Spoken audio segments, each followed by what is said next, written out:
In Iran, anti-regime protests continue spreading.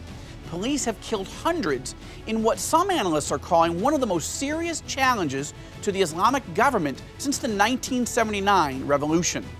In Moscow, former Russian President Dmitry Medvedev warns any Israeli effort to supply arms to Ukraine will destroy all diplomatic relations between our countries. Lots to pray for, and we have full coverage on all Israel news. But tonight, I've titled my commentary, President Biden is Playing with Fire. Now, that may sound partisan, especially right before an election, and I don't mean it to, but it has to be said. Joe Biden is the weakest American president since Jimmy Carter.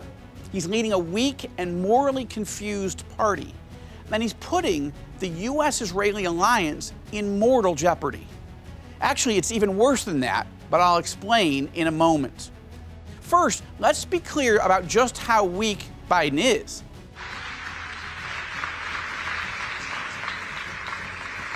There are times that he doesn't even seem to know where he is. Mr. President, thank you. Let's just focus on the facts. Mortgage rates have hit a 20-year high. Inflation's hit a 40-year high. The federal debt has hit an all-time high. Violent crime is out of control. America's stock markets are tanking. 7 in 10 Americans say the country is on the wrong track. Among evangelicals, 8 in 10. Now, add to such weakness profound moral confusion. Last year, Biden appointed Richard Levine, America's Assistant Secretary of Health. Levine was born a man, played football at an all-boys school, married a woman, had 2 kids, and then decided he's actually a woman. Now he calls himself Rachel Levine, and Biden's praising Washington's first ever transgender official. Or meet Biden's new Supreme Court justice. Can you provide a definition for the word woman? Can I provide a definition? Mm-hmm. No. Yeah. I can't. You can't? Not in this context. So I'm not a the biologist. meaning of the word woman is so unclear and controversial that you can't give me. Former Congresswoman Tulsi Gabbard literally quit the Democratic Party last week over this very issue. In a speech, she said, "We have an administration in the White House and woke politicians in Washington, a Supreme Court justice who are unable and unwilling to define what a woman is, especially when some of them are women."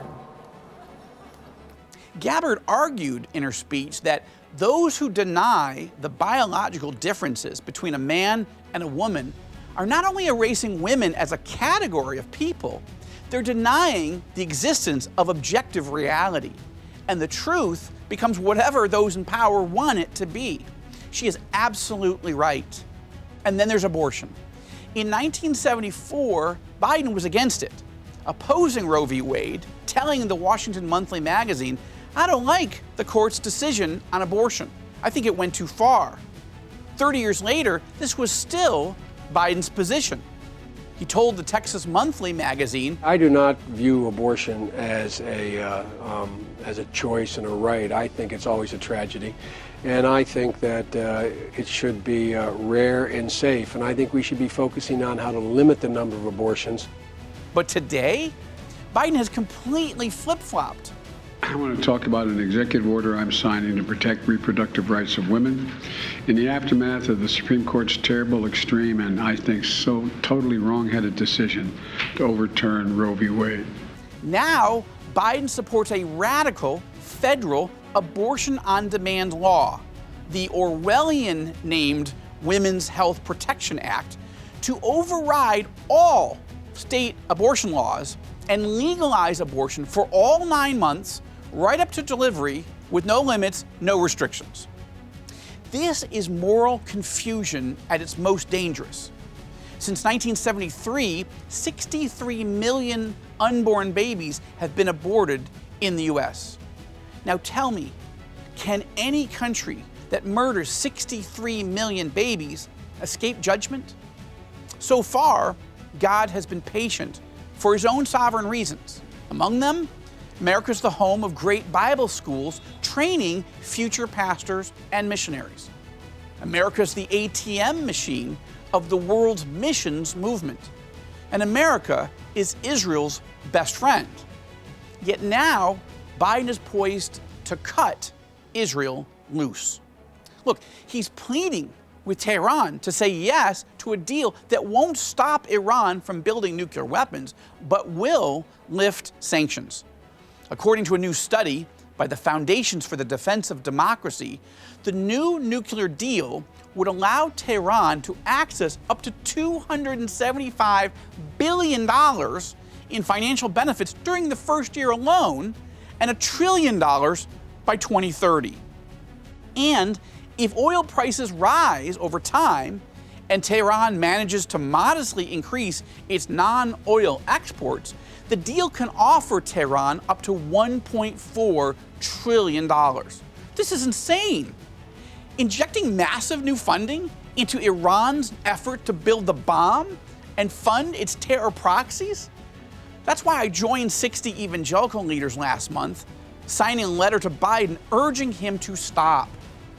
Mossad Chief David Barnea calls Biden's deal a strategic disaster for Israel. Israel's entire political leadership, right, center, left, they're opposed to it. Democrats and Republicans are urging Biden to change course, yet Biden plunges ahead. True, he's gone radio silent in recent days. Some say that's because Tehran's rejected Biden's final offer. Others say both sides are just keeping quiet until the midterms are over. And then they believe Biden and Iran will make their moves. Look, the Bible is clear. God will turn against nations that turn against Israel. Genesis 12, God vows to reward Israel's allies and judge her enemies. I will bless those who bless you, and those who curse you, I will curse. Zechariah 2, God promises Israel that he who touches you, harms you, touches the apple of his eye. Now, I don't believe that Biden thinks that he's endangering Israel, but this is just proof of how confused he really is. You cannot make a deal with the devil. You cannot give genocidal ayatollahs $1 trillion and say that you're a friend of Israel. I mean, you can say it, but it's just not true. But make no mistake, the primary danger here is not to Israel. Abandoning Israel would have catastrophic implications for America, severing the American people once and for all from all the blessings that God has showered down on us since May 14th, 1948, when President Harry Truman, a Democrat, became the first world leader to recognize the prophetically reborn state of Israel. Israel will survive such betrayal. God promises in Romans 11:26 that all Israel will be saved. But America has no such promise. If America turns her back on Israel with all of our other sins, God will turn his back on America. To be sure, the ancient Hebrew prophets and Revelation tells us that Israel will be utterly alone in the last days. But we must pray without ceasing that it doesn't happen on our watch. Because right now, President Biden is playing with fire.